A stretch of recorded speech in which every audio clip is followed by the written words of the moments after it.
ඔයාලා සියලු දෙනාම සාදරයෙන් පිළිගන්නවා මගේ YouTube channel එකට. අද මේ වීඩියෝ එකෙන් අපි තවත් වචන තුනක් බලමු. දැන් මේ වෙනකම් මම වීඩියෝ 5ක් කරලා තියෙනවා. ඒ කියන්නේ මේ වීඩියෝ එකත් එක්ක ඕගලන්ට වචන 15ක් තියෙනවා. මම හැමදාම වීඩියෝ එකක් අප්ලෝඩ් කරනවා channel එකට. එතකොට ඔයාලට free time එක මේක බලන්න. එතකොට ඔයාලට හැම දවසකම අලුත් වචන තුනක් ඔයාලට එකතු කරගන්න පුළුවන්. මේ වචන 10 දැනගත්තම අපිට ලේසියෙන් ඉංග්‍රීසි කතා කරන්න, ඉංග්‍රීසි වල වැඩ කරන්න ලේසි. මොකද මේ වචන 10 තමයි මිනිස්සු වැඩියෙන්ම යූස් කරන්නේ කතා කරනකොට, ලියනකොට. ඒ වගේම මම මේකේ PDF එක description එකේ දාලා තියෙනවා. ඔයගලන්ට download කරගන්න පුළුවන්. හරි. අපි බලමු මොනවාද අද වචන තුන කියලා. පළවෙනි වචනේ තමයි understand. මේකේ තේරුම තමයි තේරුම් ගන්නවා, තේරුම් යනවා, තේරෙනවා, අවබෝධ වෙනවා වගේ අදහසක් තමයි තියෙන්නේ. මම අර හැමදාම කියනවා වගේ මෙහෙම මේක පාඩම් කරාට අපේ ඔළුවට යන්නේ නැහැ. එහෙනම් අපි මේක වාක්‍යයක් එක්ක බලන්න ඕන. හරි, අපි බලමු පළවෙනි වාක්‍යය. He fully understand what is going on. He fully understand what is going on. ඒ කියන්නේ සිදුවෙන්නේ කුමක්ද යන්න ඔහු සම්පූර්ණයෙන්ම තේරුම් ගනී. තේරුම් ගන්නවා කියන එක තමයි understand එකේ තේරුම්. what is going on කියන්නේ මොකද්ද සිදුවෙන්නේ කියන එක තමයි ඒකේ අදහස. ඊළඟ වාක්‍යය බලන්න. help me to better understand the situation. situation කියන්නේ තත්ත්වය. help me to better understand the situation. තත්ත්වය හොඳින් අවබෝධ කර ගැනීමට මට උදව් කරන්න. හරි, ඊළඟ උදාහරණය බලමු. Can you understand the question? ඔබට ප්‍රශ්නය තේරුම් ගත හැකිද? හරි, දැන් අන්න ඔය වාක්‍ය තුනත් එක්ක මේ understand කියන වචනේ ඔළුවට දාගන්න. හරි, අපි බලමු දැන් understand එකේ past tense එක මොකක්ද කියලා. understand එකේ past tense එක තමයි understood. ඒ කියන්නේ අපි මොන හරි තේරුම් අරන් ඉවරයි වගේ අදහසක් past tense එකෙන් කියන්න ඕන නම් අපි understood කියන වචනේ තමයි පාවිච්චි කරන්නේ. දැන් මේ වාක්‍ය බලන්න. He immediately understood the danger he was in.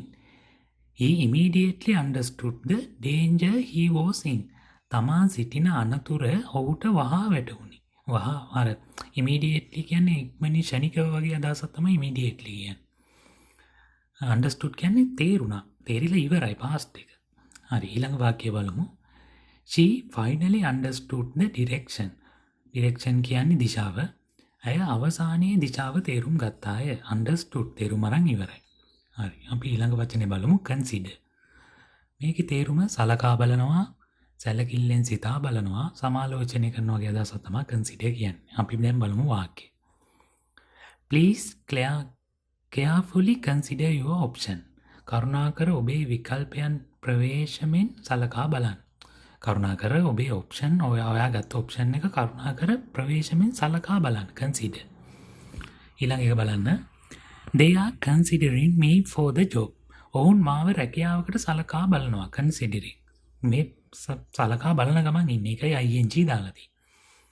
ඊළඟට බලන්න. We must consider the fact. අපි කරුණු සලකා බැලිය යුතුයි.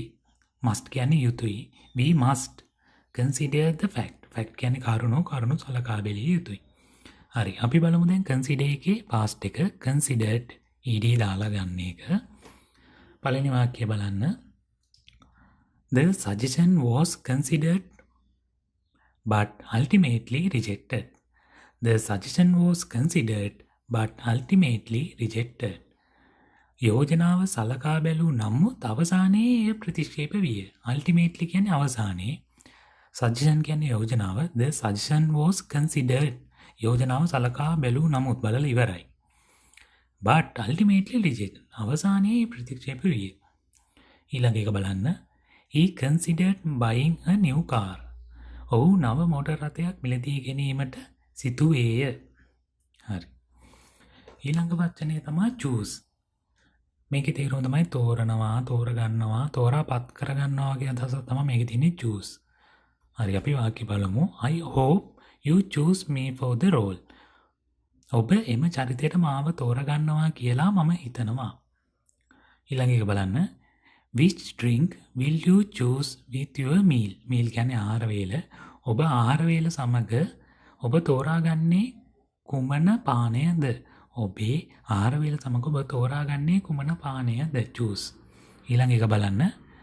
Can you choose between these two shirts? ඔබට මෙම කමිස දෙකෙන් එකක් තෝරාගත හැකිද? හරි අපි බලමු මේකේ past එක. මේක chose.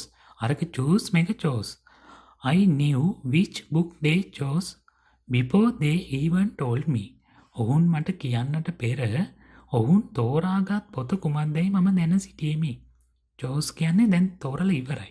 choose කියන්නේ වර්තමානයේදී තෝරනවා. chose කියන්නේ තෝරලා ඉවරයි. I knew. අපි කලින් වචනයක ඉගෙන ගත්තා no. no එකේ past එක තමයි knew. I knew. මම දැනගෙන ඉවරයි. which book මොන පොතද?